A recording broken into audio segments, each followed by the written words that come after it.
নমস্কার ভিউয়ার্স, আজকের ভিডিওতে আমি আলোচনা করব মাধ্যমিক ইতিহাসের ৭ম চ্যাপ্টারের আরেকটি গুরুত্বপূর্ণ টপিককে নিয়ে, তা হলো বিপ্লবী আন্দোলনে আজাদ হিন্দ ফৌজের নারী বাহিনীর ভূমিকা কী ছিল। এই প্রশ্নটি অন্যভাবে আসতে পারে, বিপ্লবী আন্দোলনে লক্ষ্মী সাহগলের ভূমিকা কী ছিল, অথবা এই কোশ্চেনটি অন্যভাবে আসতে পারে, লক্ষ্মী সাহগল স্মরণীয় কেন।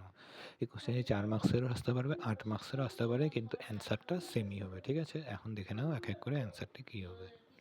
প্রথমে প্রথমে একটা পয়েন্ট কী দেবে, উত্তর। ঠিক আছে, তারপরে তার মধ্যে লিখবা কি, ভারতের স্বাধীনতা সংগ্রামে নারীদের অংশগ্রহণ একটি গুরুত্বপূর্ণ অধ্যায়, যা নতুন মাত্রা লাভ করে সুভাষচন্দ্র বসুর নেতৃত্বে গঠিত আজাদ হিন্দ ফৌজের মাধ্যমে। 1943 সালে সুভাষচন্দ্র বসুর উদ্যোগে আজাদ হিন্দ ফৌজ বা বাহিনী পুনর্গঠিত হয়। এই সময় নারীদের নিয়ে একটি বিশেষ রেজিমেন্ট গঠন করা হয়, যার নাম ছিল কি, ঝাঁসি রানী রেজিমেন্ট বা ঝাঁসি রানী বাহিনী। 1943 সালে এই বাহিনীর অন্তর্গত নারী শাখা রানী ঝাঁসি রেজিমেন্ট গঠন করা হয়, যার নামকরণ করা হয় 1857 সালে বীরাঙ্গনা নারী লক্ষ্মীবাঈয়ের নামে। মানে ঝাঁসি রানী রেজিমেন্টের নামকরণ কার নামে করা হয়, ঝাঁসি রানী লক্ষ্মীবাঈয়ের নামে। এই রেজিমেন্টে নেতৃত্বে কে ছিলেন, লক্ষ্মী সাইগল। ঠিক আছে, ইনি 1857 সালের বিদ্রোহে সাহসিকতার প্রতীক ছিলেন। তারপরে একটা প্যারা করে, তারপর পরের প্যারা থেকে শুরু করবা। এই নারী বাহিনীর মূল উদ্দেশ্য ছিল নারীদের সরাসরি স্বাধীনতা সংগ্রামে যুক্ত করা, ব্রিটিশদের বিরুদ্ধে সশস্ত্র প্রতিরোধ গড়ে তোলা এবং সমাজে নারীর শক্তি ও সামর্থ্যে প্রমাণ দেওয়া। লক্ষ্মী সাইগল দক্ষতার সঙ্গে এই বাহিনীকে সংগঠিত করেন এবং বহু নারীকে এতে যোগদানে উৎসাহিত করেন। তার নেতৃত্বে নারী সৈনিকরা সামরিক প্রশিক্ষণ গ্রহণ করে, যার মধ্যে ছিল অস্ত্রচালনা, কুচওয়াজ ও যুদ্ধকৌশল। এর ফলে এই বাহিনী কেবল প্রতীকী ছিল না, বরং বাস্তব যুদ্ধের জন্য প্রস্তুত একটি শক্তিশালী সংগঠন হয়ে ওঠে। প্রায় 1500 জন মহিলা এই বাহিনীতে যোগ দিয়েছিল। তারপরে আবার এই প্যারা শেষ হয়ে এবার পরের প্যারা শুরু করবা। দ্বিতীয় বিশ্বযুদ্ধের সময় জাপান ভারতের মাটিতে মিত্রশক্তি ব্রিটিশ শক্তিকে আক্রমণ করতে এগিয়ে এলে এই বাহিনী সিঙ্গাপুর থেকে ব্রহ্মদেশের দিকে এগোতে থাকে।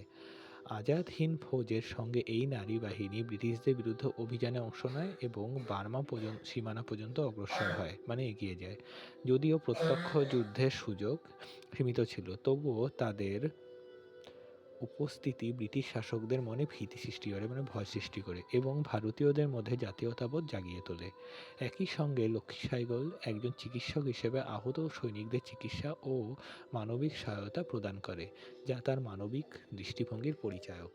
আজাদ হিন্দ বাহিনী ব্রহ্মদেশ সীমানাতে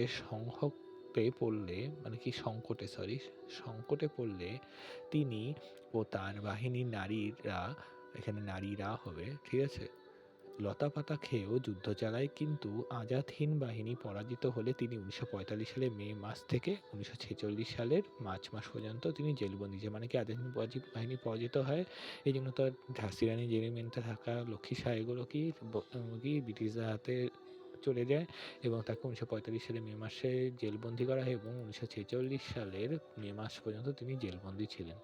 তারপরে পরের প্যারা, এই নারী বাহিনীর সবচেয়ে বড় অবদান ছিল সমাজে নারীর অবস্থান পরিবর্তন করা। তারা প্রমাণ করে যে নারীরাও পুরুষদের মতো সাহসিকতার সঙ্গে যুদ্ধ করতে সক্ষম। এর ফলে ভারতীয় সমাজে নারীর মর্যাদা বৃদ্ধি পায় এবং ভবিষ্যতে নারী মুক্তি আন্দোলনের পথ সুগম হয়। জাতীয়তাবাদের প্রসারেও এই বাহিনীর ভূমিকা ছিল অত্যন্ত গুরুত্বপূর্ণ, কারণ তাদের কর্মকাণ্ড সাধারণ মানুষের মধ্যে দেশপ্রেমের চেতনা জাগিয়ে তোলে। এই প্যারাশের পরের প্যারা, লক্ষ্মী সাইগল স্মরণীয় কারণ তিনি ছিলেন একাধারে সাহসী নেত্রী, দক্ষ সংগঠক ও মানবিক চিকিৎসক। তিনি নারীর ক্ষমতায়নের প্রতীক হিসেবে প্রতিষ্ঠিত হন এবং স্বাধীনতা সংগ্রামের এক উজ্জ্বল বীরাঙ্গনা হিসেবে ইতিহাসে অমর হয়ে আছেন। তার জীবন ও কর্ম আজও নতুন প্রজন্মকে দেশপ্রেম, সাহস ও দায়িত্ববোধের শিক্ষা দেয়। পরে লাস্ট প্যারা, মানে এটা উপসংহার, অতএব বলা যায় যে আজাদ হিন্দ ফৌজের নারী বাহিনী এবং লক্ষ্মী সাইগলের ভূমিকা শুধু স্বাধীনতা সংগ্রামের ক্ষেত্রেই নয়, বরং ভারতীয় সমাজে নারীর মর্যাদা ও অধিকার প্রতিষ্ঠার ক্ষেত্রে এক যুগান্তকারী অবদান রেখেছে। কোশ্চেনটির অ্যান্সার এখানে শেষ।